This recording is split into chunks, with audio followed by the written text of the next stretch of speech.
Bien, amigos, continuamos con el programa, ya estamos en el último segmento.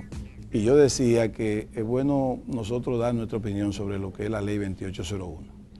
En términos de esencia, yo estoy de acuerdo con la ley 2801 de incentivo fronterizo. Ahora bien, lo que pasa con eso es que como todo en este país, todo se deja distorsionar, Luis Manuel, de acuerdo a mi punto de vista.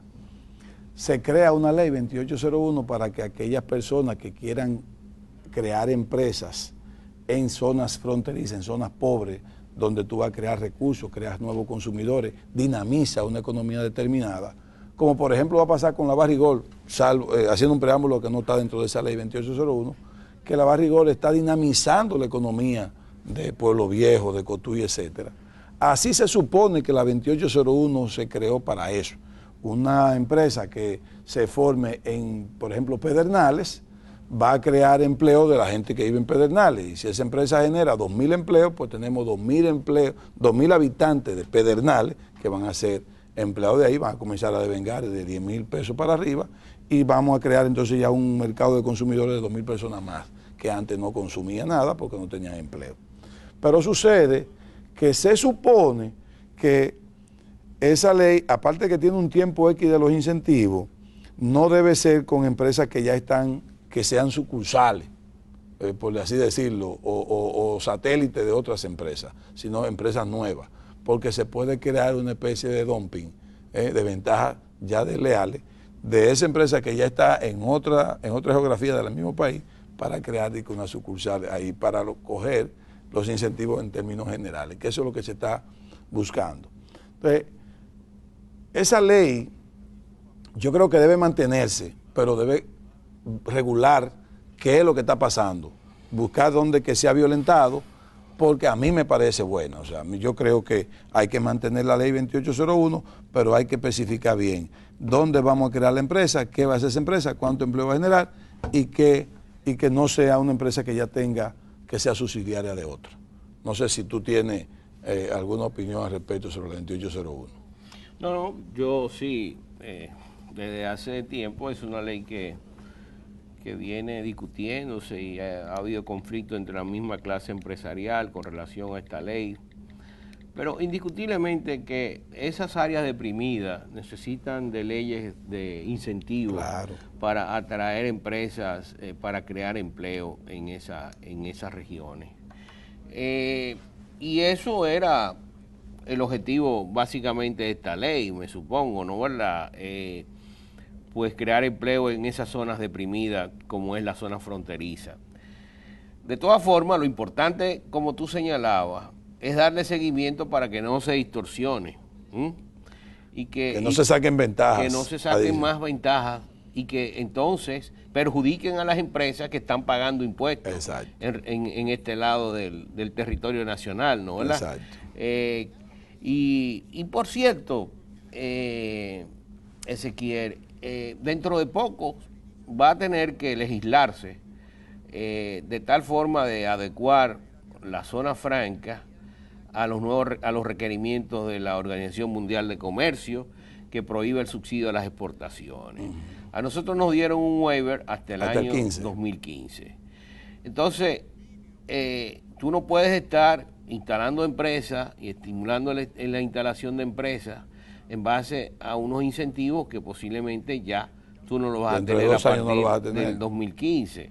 Que yo creo que no está sucediendo, pero es importante que los responsables de estas áreas y los empresarios de esa zona pues ya definan qué es lo que van a hacer con relación a una legislación que se adecúe, ¿no?, a estos requerimientos. Si tú le eliminas la obligación de exportar y son productos que también se pueden comercializar en territorio nacional, ya no hay un subsidio a las exportaciones.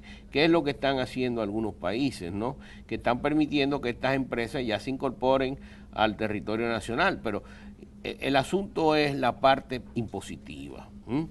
Entonces, dentro de esta legislación y esta reforma que se va a hacer y que se tiene que hacer, esta reforma, a mí no me gusta llamarla integral, porque ya eso de integral está tan, sí, es como un relajito la cosa esta de integral, pero hay que hacer una reforma que eficientice los gastos y una reforma que capte los ingresos y que evite, ¿no?, tantos elementos de exención, pero que también reduzca la tasa que es muy elevada, ¿no? Y simplifique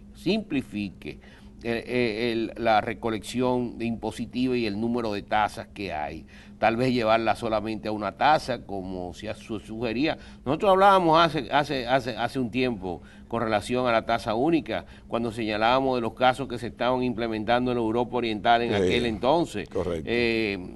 Y yo creo que hay que tomarse esa iniciativa de nuevo. Tal vez un elemento nuevo adicional que debe de ser incluido son los impuestos selectivos al consumo. Aquí hay artículos de lujo que tienen que ser. Que este país no puede darse el lujo de tener un patrón de consumo tan diferencial en términos de ingresos. O sea, yo no estoy en que la persona que gane su dinero pueda comprar lo que quiera, pero tiene que costarle, porque el costo social de eso en este país es muy alto y tú tienes que pagarlo. Por ejemplo, un Maserati, un carro, un deportivo de estos, Ferrari, aquí no hay carrera. Aquí no hay carretera para correr esos vehículos y además son vehículos costosísimos. O sea, es un lujo. Es un lujo. Entonces, por circular ese vehículo, usted tiene que pagar el tanto por ciento del valor de ese vehículo, anualmente. Y así a una serie de Diríamos artículos, que la placa debe ser más cara. Sí, a la placa. Igualmente que hay una serie de artículos que se pueden determinar qué tipo de artículos son, que no son tan esenciales, que tú le pones un impuesto selectivo. Porque la cosa es que no discrimine entre artículo nacional y artículo extranjero, porque ahí es que viene el problema en términos de las obligaciones que nosotros tenemos ante la Organización Mundial de Comercio.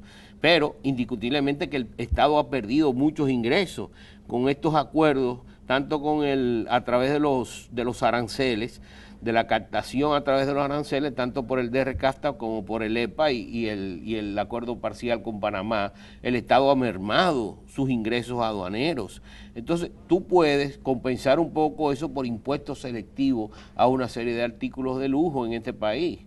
Por ejemplo, sería importante decir, vamos a hablar de los vehículos. Los vehículos en diferencia de costo es muchísima, así bien amplia, desde muy pequeño hasta muy caro, de muy barato hasta muy caro. Hay lo que se llama el mercado de las jipetas, como dicen aquí. Entonces, no debe pagar la misma placa a una jipeta de 5.500 cc que una jipeta que tiene apenas 2.500.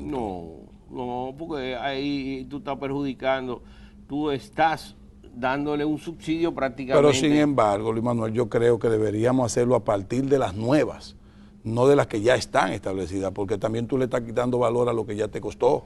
Y tú estás perjudicando el dueño del vehículo. No, porque por circulación del vehículo. Está bien, pero, mientras más... porque eso se va depreciando. O sea, en base a la depreciación, y un vehículo ya de 5 años ya está prácticamente depreciado, entonces hay una tasa fija ahí. A mí me interesa ese tema, que lo agarremos en el próximo programa. Ya se nos acabó este programa. Recuérdate que tenemos 2 programas consecutivos, aunque solamente se ha pasado uno hoy y otro el día subsiguiente, para hablar un poquito más de ese tema, porque es importante que nosotros demos una especie de aporte a un posible análisis sobre cómo crear impuestos que no le hagan daño a aquellos que son la clase media, porque esos son los que más están sufriendo. Muchísimas gracias, amigos, por su atención. Lamentablemente esta hora se nos fue rápido. En el próximo programa, como digo, vamos a tener otros temas. El tema del tabaco está pendiente. Este tema del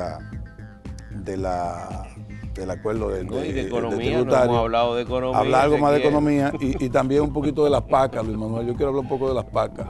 No porque esté de moda nada más, sino porque es importante. Amigos, buenas noches. Gracias por su atención.